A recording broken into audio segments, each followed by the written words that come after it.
Good morning. I am so glad to see you today. I am Suzanne Castle.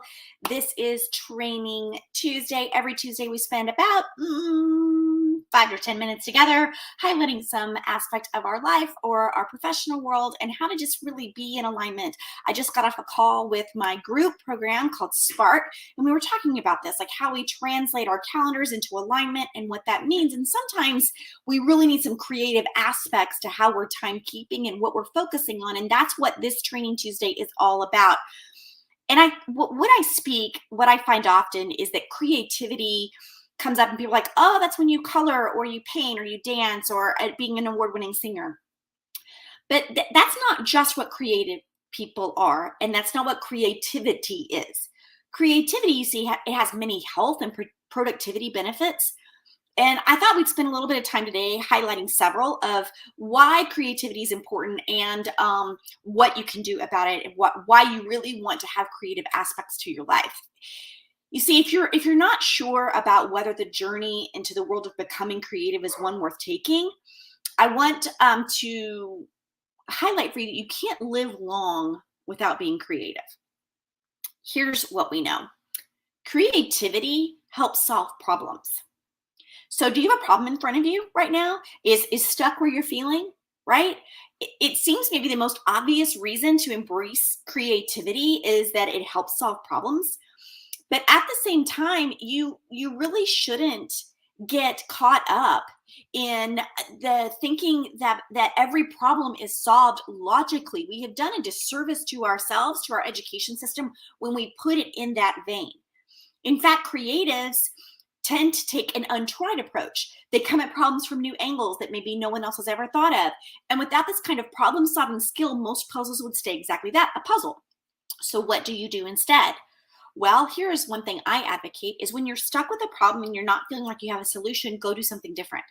So if you're sitting at a desk, you're trying to write something, go blow bubbles, go run, go get something to eat. Do something different to shift your brain so that it goes into a different aspect of your gray matter.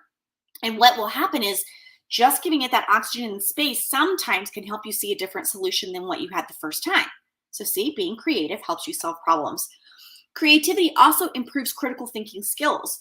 You see, when you become used to looking at problems with a creative aspect, a playfulness, you also gain the objectivity of deciding which ideas will work and which won't.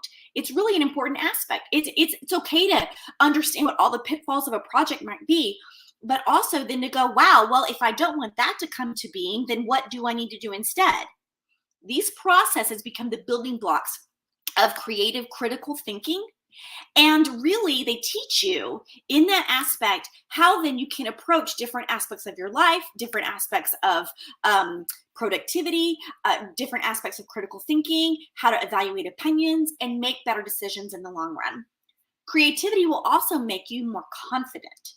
This is because it's a natural outgrowth of solving problems. You see, when you accomplish things that seem impossible, you honestly can't help but feeling better about your abilities. Like, oh, wow, I thought I'd never be able to do XYZ. And then you do it and you're like, yes, go me. I'm doing it. You see, what happens, this lends itself to more confidence. And when you have more confidence, then you can more confidently step into fear and step into when things aren't landing right. And then you have this certain sense of pride about you. And then you carry that into all aspects of your life. And naturally, because you're more confident, you see more possibilities. It's a beautiful, wonderful circle. Are you stressed out? If you are, guess what? Creativity also reduces stress. The ability to tackle a problem, find a creative solution, means nothing can't be solved somehow. So what this does, it takes out the worry that issues are roadblocks, reduces the anxiety and the stress that usually occur when we hit a wall. So when you're creative, what we've actually found, like me, I tend to be a creative person and I know I have a lot of energy, but I'm also calmer in the fact that my ability for my stress meter to go up is less because I'm like, I'm not so stressed by the world around me. I know there's a solution here somewhere. I just have to figure it out. So I'm going to go take a walk, or I'm going to go turn on the TV, or I'm going to go outside and play with my kids or my dogs or something. Because I know not only is my stress going to be reduced when I'm outside, because nature can do that for you, then also creative possibilities emerge, like we talked about earlier. Creativity also will give you a longer life. Did you know this? It's such a good aspect of creativity, and that's because creatives use more of their brain. They maintain better elasticity within the neural network when you're creative. You're constantly creating new neural pathways, and when you're doing that, your brain is better. And when your brain is better, it grows, it doesn't get stagnant, and you tend to have fewer problems with brain degeneration at any age. At the same time, you can also tend to be more relaxed. We talked about that a minute ago, and happier. Okay. All of this leads to a better quality of life with less stress and better health overall, which of course gives you a longer and more fruitful life. With so much going on in our world, it is natural to assume that being creative is actually more likely to prolong your life than other personality types. And every single one of you is creative. If you're an architect, you're creative. If you cook dinner, you're creative.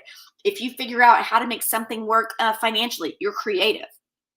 So now is the time to start adding creative activities to your schedule. Your life is going to thank you for it, and your productivity will rocket. I promise you, it is an amazing byproduct of being creative. So what does it mean to be creative? Well, I don't know.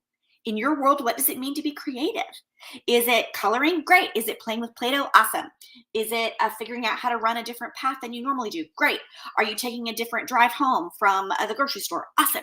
Are you going to try a new recipe? Fantastic. There are all sorts of creative activities that you can use to just begin to jam up in those good places in your brain and start looking at creative possibilities. It's Training Tuesday. Here we are. I want you to go be creative this week, and I will see you next week. I'm Suzanne Castle of SuzanneCastle.com. Have a jammin' day.